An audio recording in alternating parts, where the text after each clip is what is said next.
Finding strength in awareness. Matthew chapter 16 verse 5 to 6. When they went across the lake, the disciples forgot to take bread. "Be careful," Jesus said to them.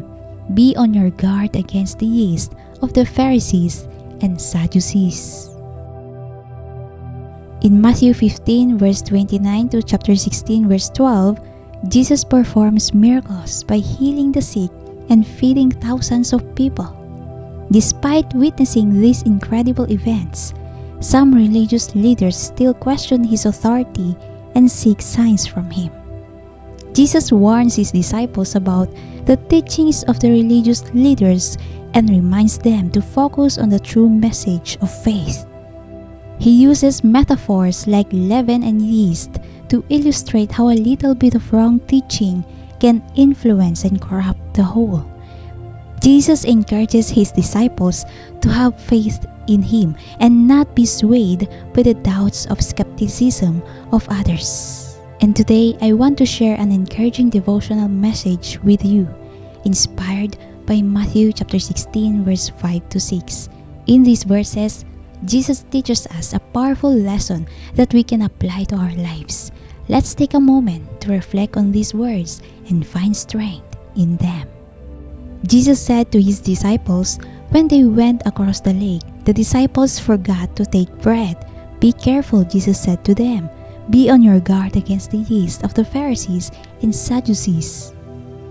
In these simple but profound words, Jesus reminds us to be cautious and vigilant in our daily lives.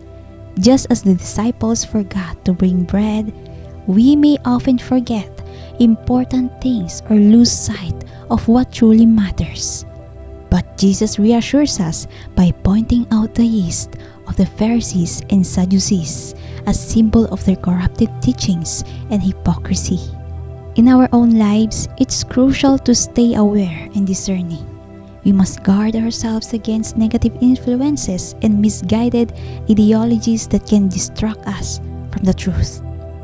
It's easy to become consumed by the worries and pressures of this world, losing sight of our purpose. But Jesus urges us to be cautious, not just in choosing our physical sustenance, but also in guarding our hearts and minds from spiritual deceptions. Remember the loving grace Jesus freely offers us. He wants us to live in joy and freedom, not burdened by worries or weighed down by the expectations of others. In Matthew 11 verse 28, Jesus says, "Come to me, all of you who are weary and burdened, and I will give you rest." We can find refuge and comfort in His arms, knowing that He cares deeply for us and understands our struggles. So, as we navigate through life, let's stay rooted in the truth of Jesus' teachings. Let's be intentional about guarding our hearts against negative influences. Seek His wisdom and discernment through prayer and studying the Word. Surround yourself with people who uplift and encourage you in your faith journey. Remember, just as Jesus reminded His disciples, He reminds us today.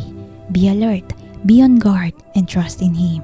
Place your worries and burdens at His feet, knowing that He will guide you in the right path. Trust that with God by your side, you can overcome any obstacle and navigate through life with courage and wisdom.